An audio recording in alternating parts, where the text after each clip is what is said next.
Yes, of course, you know what it is. Now we're going from dating tips to 3-course meals that'll maybe set off your perfect date. Stand by because I've got something special lined up for you.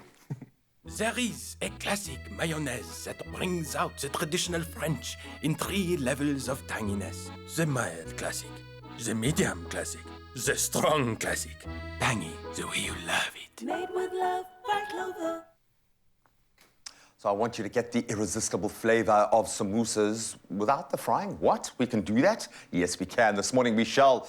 Phyllo Pastry makes an ingenious wrapper for our take on the popular snack, mince-filled samosas. And you can serve it, obviously, with some nice, tangy, classic mayo dip. And this crowd pleaser will have the peeps coming back for more. Just like my naked chef beside me. Are you wearing anything underneath there? No, don't tell them. Don't tell them. Don't tell them. We're making something interesting. And it's jam-packed with flavor, and it's a different take on a samosa, and I'm hoping it's going to make it easy. Buddy, are you ready to, I'm ready. to take this ship out of port, man? I've never made one of these before, and I was so blown away because, as you just mentioned now, I didn't even know we're not going to fry these. So apparently we're baking it as well, so I'm looking forward to that, but I know everything before that step, and I'm going to ask you to help me 100%. We're using a hero ingredient to create a beautiful sauce, but let's get straight into it. The pan is on, it's Monday morning, and we also have a great idea if you have some leftover mince. But let's start off with some of the ingredients that we normally do. So we're going to start browning some of our onion, and then we've mixed some ginger as well as garlic into this. So that's a little fusion, yeah. So we're enhancing as much flavor as we can in this recipe, of course. Once this is sufficiently browned off, of course, you want to then add your mince in. So I'm not going to spend as much time browning this because I want to get to the good stuff. But as you can see, pretty simple from this point onwards, right?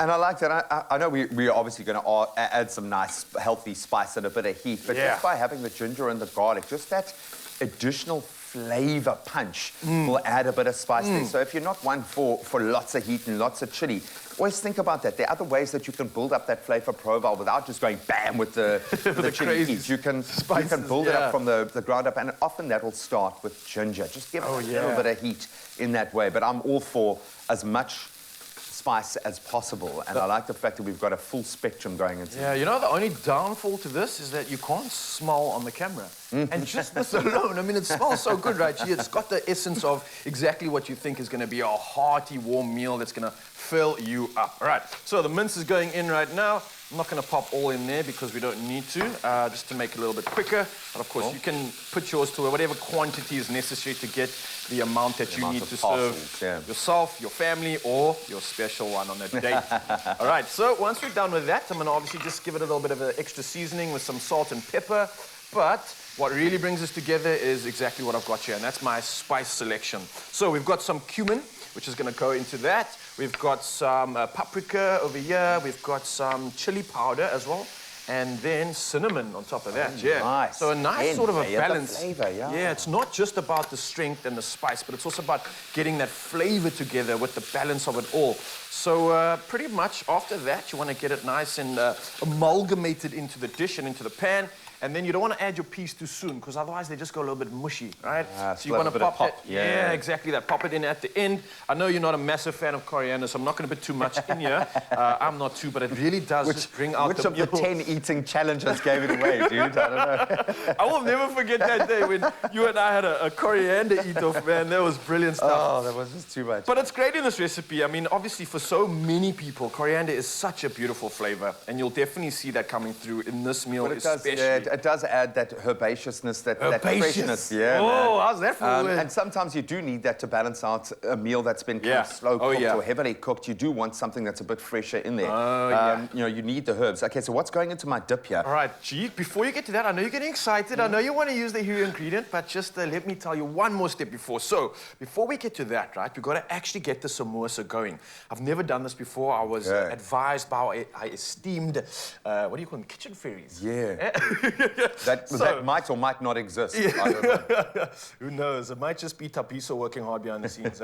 So you check, I've like laid it out in the corner here, just in that corner tightly. Now don't worry, because you will sometimes get a little bit of topping to come out, but basically you just fold it. So I've got that corner to corner, line that up, and you fold it over like that, voila. And you have a triangle. Step one, you got a triangle. Now you just repeat that process, and I've used 2 layers of Phyllo pastry for this as well, just because it's fun, it gets it extra crisp.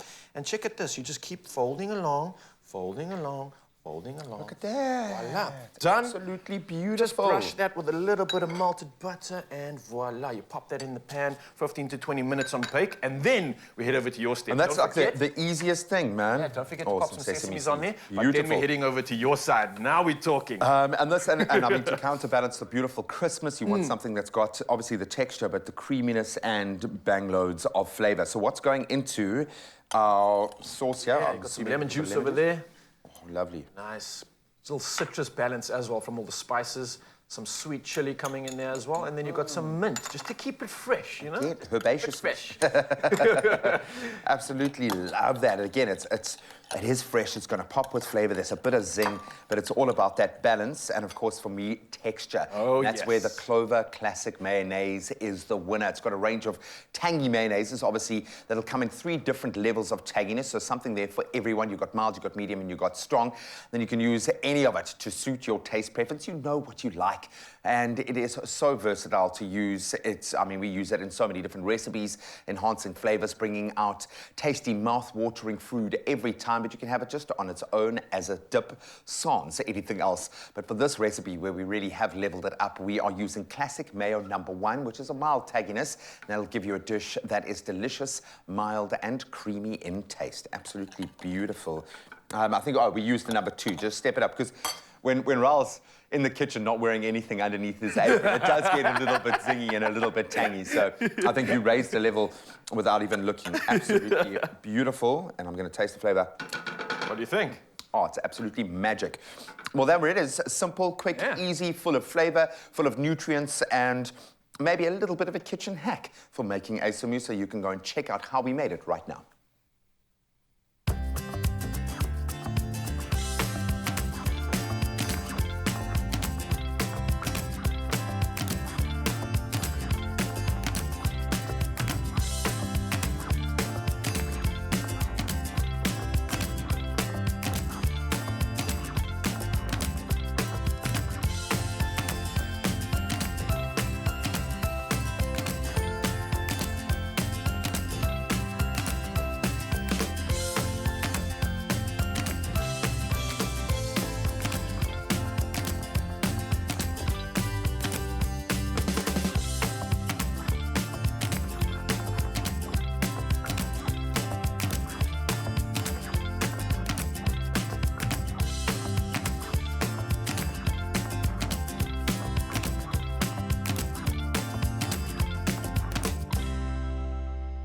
Made with love by Clover.